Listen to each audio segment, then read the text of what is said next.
I know. For those wondering, we did ask them how it was pronounced. I know Seal Mold. He knows better. Because this is a player that we used to cast when he was Diamond back in the day. Is it Lamjoy? Lamjoy? It's one of those. It's I'm gonna call him Lamb. Go call him Lamb for now. Let's go. Or maybe Jackie. Maybe Jackie. As spawning in at the bottom right-hand corner of Gressan, we have the French Protoss player representing Alpha X. It is Arrogfire. And spawning in the top left-hand corner of Gressan, we have his opponent. We have the Vietnamese Protoss player. He is pink, representing the Platinum Heroes. On the bracket, he may be Jackie, but he is Lamjoy.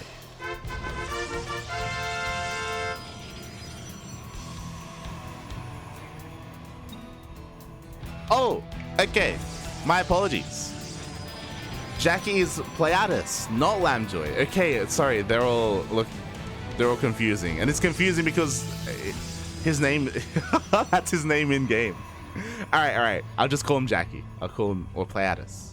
Maybe Pleiades is better. God damn it! These people and their names, so confusing. Call him Jackie. All right. Well, we're gonna be getting into this, and I'm not too sure how our lovely Vietnamese Protoss was able to overcome the might that is Miyamika, but I'm here to bear witness at least to his PvP, and we can see things already taking an interesting turn. We have 2 gate openers from both of our players. Everything's looking quite standard, but Arrogfire does have 2 probes out on the map and does throw one down here as a bit of a proxy.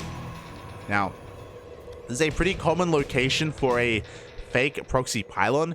This is just to keep his opponent guessing here, as of course Jackie does slip into the main base, does see one pylon, doesn't see the other, so he knows that a pylon is out on the map, and it could be a fake proxy or it could be a real proxy for all he knows.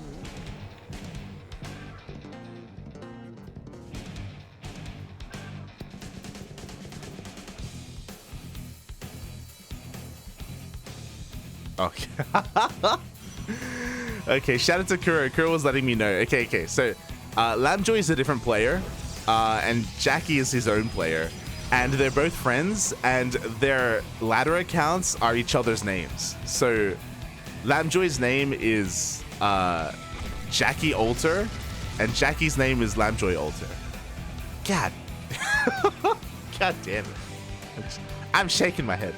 This is reminding me of Master and Yanji, the 2 Brazilian players. They do the same thing. Like they're really good friends, so they actually like name each other, like their online ladder accounts are named after each other instead.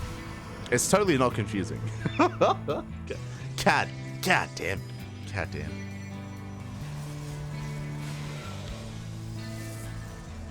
All right, cool. Well, I guess to try and make this a little bit easier. Oh god, do I have the color of pink? Is this gonna be good enough? Ha, that's good enough. Alright, here we go. We do see, of course, both players going for their expansions in the end. Arrogfire actually opened up with a Stargate first, and interestingly enough did go for a single Oracle, but not going for a second. Oh, my apologies. Sorry, it was Jackie that went for the Oracle first. We do have the Phoenix waiting back at home. The Phoenix has been revealed, and Jackie is aware. Jackie will back off. Doesn't want to throw away his Oracle. So far, so good. Really bold of Jackie as well. Even though he sees the Phoenix back at home or across the map, he is not canceling his second Oracle either. So this is going to be a big gamble here from our pink Protoss player. Just maneuvering around with these 2 Oracles, going to be trying to avoid the Phoenixes of Arrogfire and try to find some damage. Meanwhile, both players are expanding, of course. Arrogfire is the player to go into Blink a little bit faster as well with that faster Twilight Council. Blink is already on the way. Our pink Protoss is a little bit late in that respect, because Blink only just now starts. And right now, Arrogfire, he is on the hunt. He's going to be looking to find those Oracles. He wants them, Bobby. He wants them. Gonna be hugging the edge of the southern portion of the map. At the same time, hallucination dipping into the main. Still trying to hunt down those oracles. As far as he knows, there's only one. But one that he's looking for nonetheless. Oh. And from here, things will be calming down a little bit. Of course, we'll keep an eye on these oracles and see if they eventually do find some damage. Until that point, though, Arrogfire is going to be setting up for a third base, taking this slow and steady. Likewise, Lamjoy. God damn it. Likewise, Jackie is actually going to be delaying their own third base instead and going to be going for a Dark Shrine. Interesting. Okay. Dark Shrine instead. Gonna be really risky, especially because he knows about at least the Stargate, so we have access to oracles. We can see as well, we went into Twilight Council and into a fast rover behind it, so Arrogfire is playing this out so safely, getting into his own form of detection. Stalkers are being distracted. They do create an opening. There is no shield battery here. Add to the natural base, and the oracles are diving in. Oh, a little bit of a slip up there with the stutter stepping. And we are going to get some probe kills, but is this really worth it? 5 probes for 2 oracles. Ideally, we want to be getting a little bit more damage. And not the best trade there by our Big Protoss. By Jackie. Okay. God damn it. It's gonna be one of those days. Aye.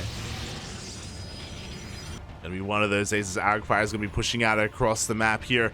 We've already seen that a lot of the tech of Jackie just hasn't really come to fruition. He's down in Stalkers. He does have a couple of adepts. He does have a couple of DTs that are morphing in across the map, but before that happens, in comes Arrogfire. He lifts up what Stalkers he can. He's gonna be able to just completely shut down this fight. DTs do go across the map, but Jackie is losing the fight overall, and is going to be losing the third, and maybe even more than that. As the DTs are going ham across the map, probes are falling left and right. Jackie, he doesn't really care though. He blinks on forward and takes down every single one of Jackie's Stalkers. Arrogfire doesn't have detection here, unfortunately, so eventually he will be cleaned up, but back at home, his observers have done their job as he hunts down all these DTs. DTs do go down. And Arrogfire is still looking for more damage. Those DTs actually got a lot across the map, though. They were able to kill 15 probes, which is pretty impressive. Despite that, Arrogfire, he's still up in workers. He's still up in army. And now this time he has detection. There we go. Cannons are being thrown down back at home as well. We're just making sure we have enough to deal with any more DT run-bys. And we will get them. 2 more are going out across the map.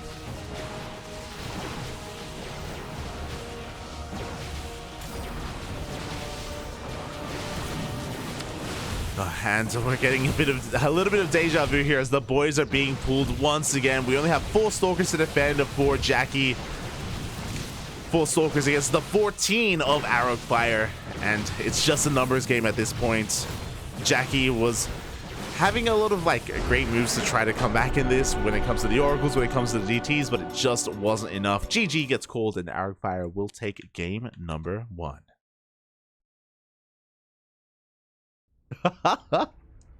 I see in the chat, Lamjoy, are you Lamjoy or are you fake Lamjoy? Or are you Jackie? Lamjoy, I'm both. God damn it. Shaking my head. It's not confusing at all. God damn it.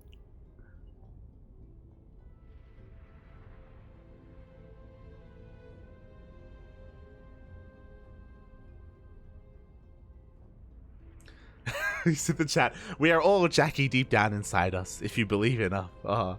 God damn it.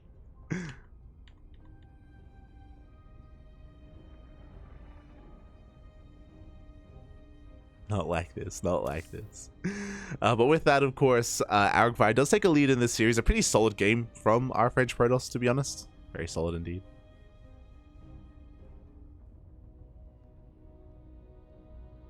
was able to scout and confirm the Stargate opener. He was able to get those Phoenixes back at home as a result.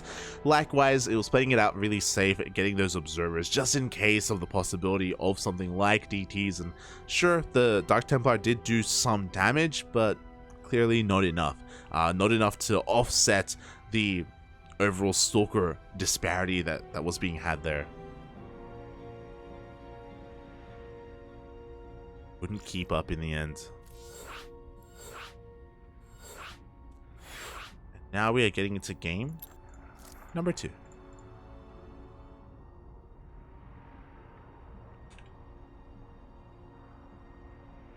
Meanwhile, do we have any other updates? So far, I believe Nicorette and Oriana are still mid-series in a TVT. Winner moves on to the semifinals.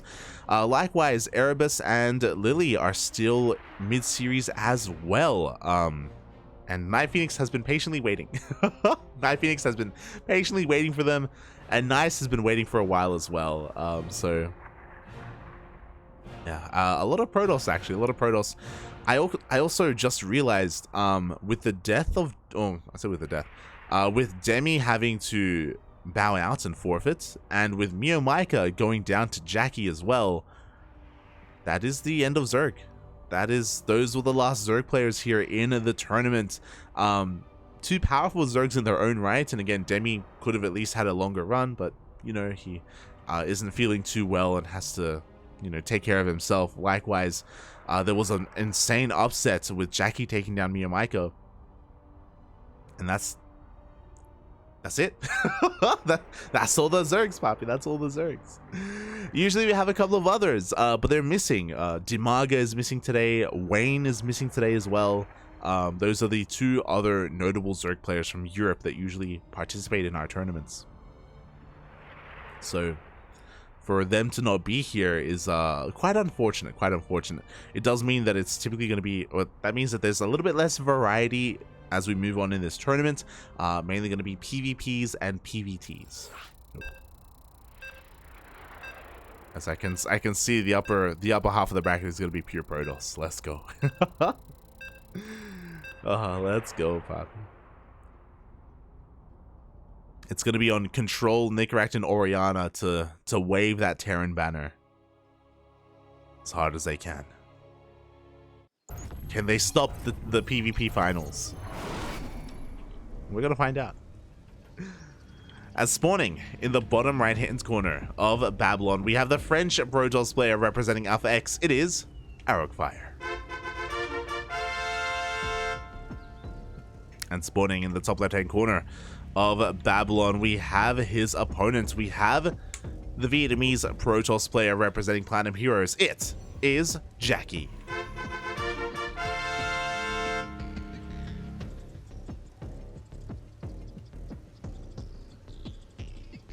Game 1, quite a solid performance by Arrogfire overall. Again, just great reactive play, just very solid, nothing too fancy out of our French Protoss. Instead, it was our Vietnamese Protoss that was trying to mix things up, trying to catch Arrogfire off guard. Wasn't able to do so, though. So both probes pass in the night. We do see Jackie is setting up for a gate expand, so a more economic opener. Arrogfire, though, is having none of it. He's going to be going for a 2-gate opener instead, and I wonder if Arrogfire is going to be going for a 1-base all-in to try and punish the build here of Jackie. It looks like he will. He's going to be setting up a pylon out on the map as well on Jackie's half, and this could be a setup for a proxy robo. We shall see. As, oh boy, there's that gate expand that we were talking about. Meanwhile, Jackie does have his probe across the map, should be recognizing that the pylon is missing, that the gases have been taken. And there is the proxy being set up by Arrogfire. As soon as the Cybercore finishes up, we can throw down the robo, or we can even just go for a proxy gateway. We're waiting for that moment. Cybercore is done, Robo is on the way. So this will be a 1-base all-in from Arrogfire. This is a very typical response to a gate expand, especially if the opposing player doesn't go for a gate expand as well. And this is going to be quite a test here for Jackie. Jackie does have the high ground. Jackie has a lot of advantages here defensively, but it's all about the execution. As Jackie is going to be going for a Stargate behind this, he should be going into a Void Ray, as Void Rays will help out in the defense, more so than Oracles or Phoenixes. Jackie is looking for the proxy as well, and as he does come across the tuna, he also comes across the proxy. Let's go. There it is. The Robo has been spotted. At least Jackie has confirmation that, of course, aggression is coming his way. He should be preparing back at home. There's that Stargate. And we should be seeing that Void Ray. Yep, there it is. The Void Ray is on the way. Meanwhile, across the map, it looks like Jackie was trying to go for a little bit of a depth harass. Won't get too much damage, but will scout to the additional gateways. Does confirm not just the gateways, but also that Blink is being researched. So we do have a 3-gate Blink setup here from Arrogfire. The Prism has arrived. We can warp in across the map. Arrogfire is actually could even set up for a bit of an expand if he wanted to. Void Rays are being pumped out. Now, we haven't hit critical mass of Stalkers yet. We don't have enough to one-shot or two-shot the Void Ray, I don't believe. So with the high ground, with the shield batteries... Oh, no! Jackie! Jackie! Oh, overextends a little bit with one of his Stalkers. Almost loses it. Which is pretty terrifying. Like, every unit counts here in this situation. Because Arrogfire is going for another warping of Stalkers. We are up to 9 Stalkers. And with that, we can two-shot these Stalkers. We can two-shot... Sorry, we can... he's trying to focus on that Void Ray, but he doesn't have enough. Wow. Not quite enough in the end. The overcharge from both the shield battery and the Void Rays was just too much. Prismatic alignment even. And Arrogfire, he lost 4 Stalkers in that assault. Now he is down to 8. And 2 of them are weakened. There is no second overcharge. And here we go. He does get one of the Void Rays. Can he get a second? No, he cannot. Boys are being pulled. Behind this, we have a Robo on the way for defensive Immortal play as well. Down to only 2 Void Rays. We're going for another warp in. We still don't have another overcharge. Again, Arrogfire just trying to lure the army away from the shield battery. Picks up another Stalker.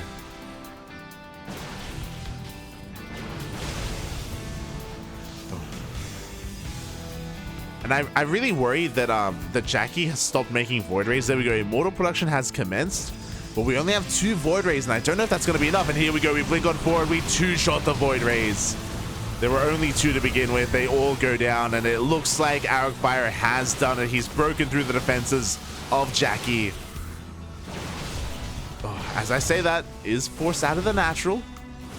Only 2 Stalkers remaining and 2 Zealots. We still need more time for that Immortal, but it does come out. Is it in time? Is it enough? As another Stalker falls, we do blink on forward once again, and we pounce on top of that Immortal. We're warping in Zealots to defend, and they're not going to do too well here against Blink Stalkers. It does look as if Arrogfire has too much. GG gets called, and Arrogfire avenges Miyamika and takes down Jackie 2-0. GG.